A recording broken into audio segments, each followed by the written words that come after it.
Rồi mua cho thằng cháu mà. Thằng cháu nó học và con này chắc chạy vấn đề không vấn đề gì hết, nó học vẽ 2D 3D khỏe mà. Con này là vừa game vừa vỏ nó đẹp. Nó bảo yêu cầu cấu hình cao. Nó chỉ cô hình này hay là bạn chọn? Không, nó em mới đầu em hướng nó cái con đeo hơn 19 triệu cơ. Con 751 thôi. Em không nhớ má, tại vì cũng xem cái con mà 19 triệu bao nhiêu ấy. Cái dòng nhỏ khác, cái dòng to nó khác. Cái con bảo nó lấy loại đấy nhưng nó cũng bảo lấy con này, cái con đúng rồi, con 5467.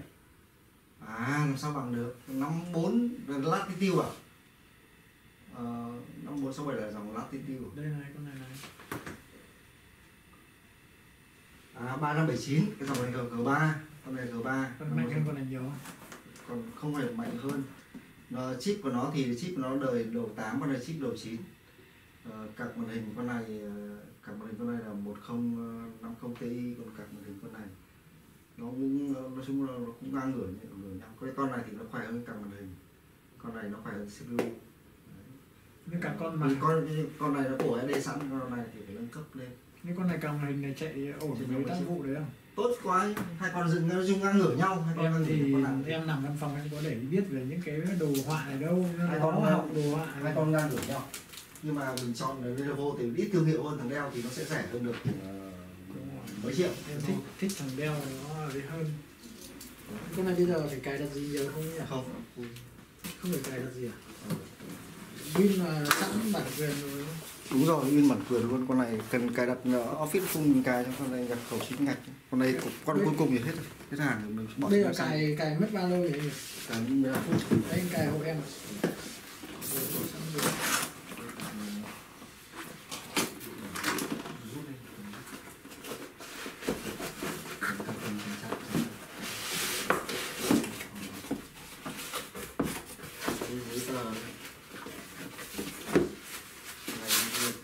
Legend. Con phim về Legend.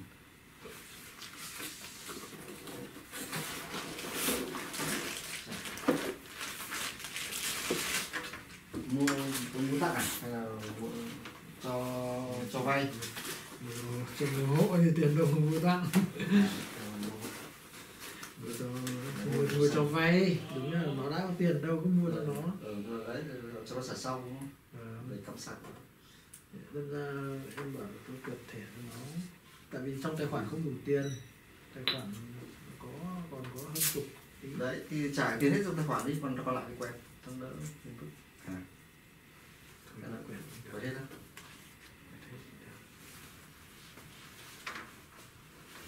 Tài khoản trả được bao nhiêu thì tốt bấy nhiêu. Tài khoản còn có 10 triệu thôi. Thế trả 8 triệu đi, 2 triệu thôi. Không quen.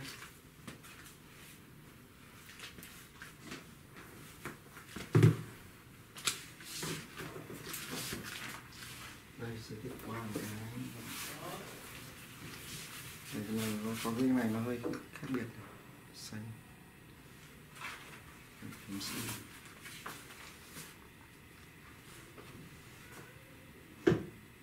TVI các mạng 2 USB không sao.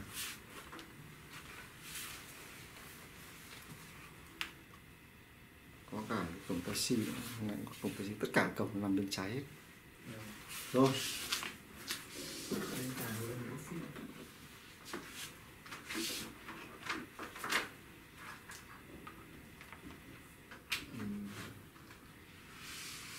Nút nguồn này là hơi đặc biệt, nó cùng một nút bàn phím luôn.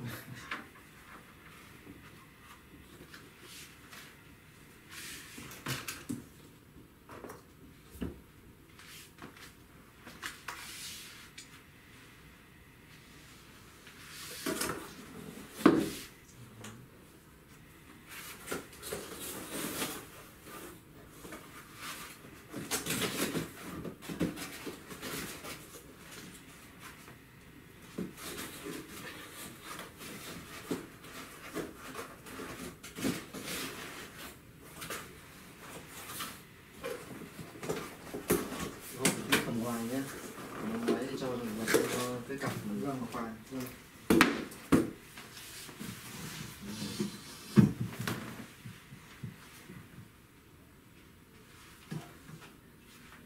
Hi there, I'm Cortana, and I'm here to help. A little sign in here, a touch of Wi-Fi there, and we'll have your PC ready for all you plan to do. Use your voice or the keyboard along the way, and if you'd like me to stay quiet, just select the little microphone icon towards the bottom of your screen. If you need an assistive screen reader, press the Windows, Control, and Enter keys at the same time to turn on narrator. Okay, enough intro. Let's dig in. Your region is set to... Your keyboard is set to US. Want to stick with that? Do you also type with an up? Now let's get you connected to a network. Just so you know, next up, type what you want to name your account. Tên là gì nhỉ?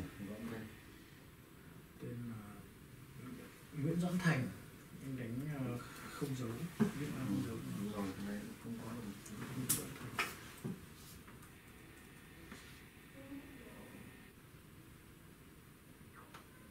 Okay. Windows can save your spot in apps, files, and websites, so you can keep doing... Hey, look, that's me. These are the settings Microsoft recommends. Go ahead and review them, and select Accept when you're ready.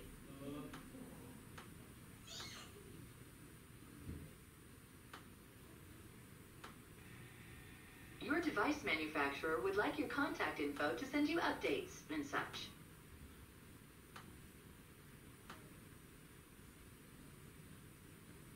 Almost done now. We just need to get a few more things polished up for you, and Windows will be all yours. Looking forward to helping out.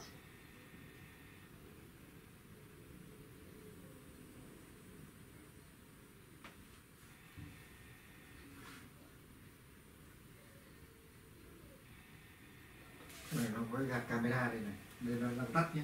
Gạt camera này. Đấy, nó bật lên này. Mình không để ý. Che lại đúng không?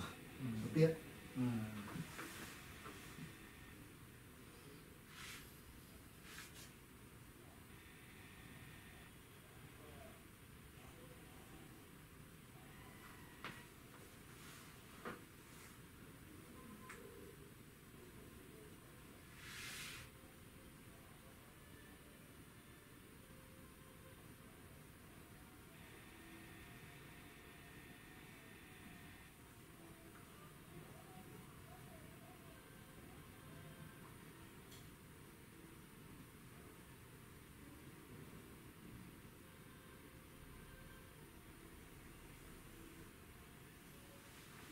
Mấy dòng này là Win Office bản quyền hết đúng không?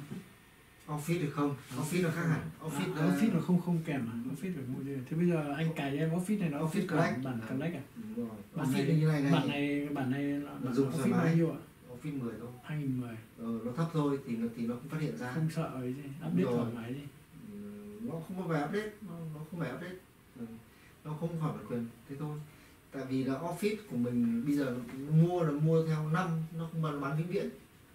Nếu mà mua 1,3 triệu một năm, 1,3 triệu ai dùng cái gì? Đấy nhá. Nó thì nó học cái kia mà. Đúng rồi. Việt Nam mình thế còn ra thôi. Con này có đặc biệt là con này có cái nút gạt camera, lưu ý này, gạt ra gạt vào này. Đấy. Gạt camera này. Máy rất là đẹp. Con này hết thì bỏ trên website vẫn xong.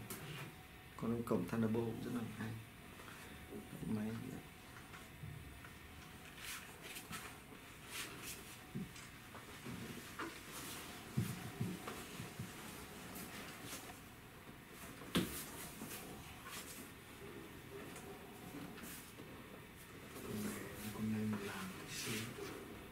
công ty máy chắc như rùa bò.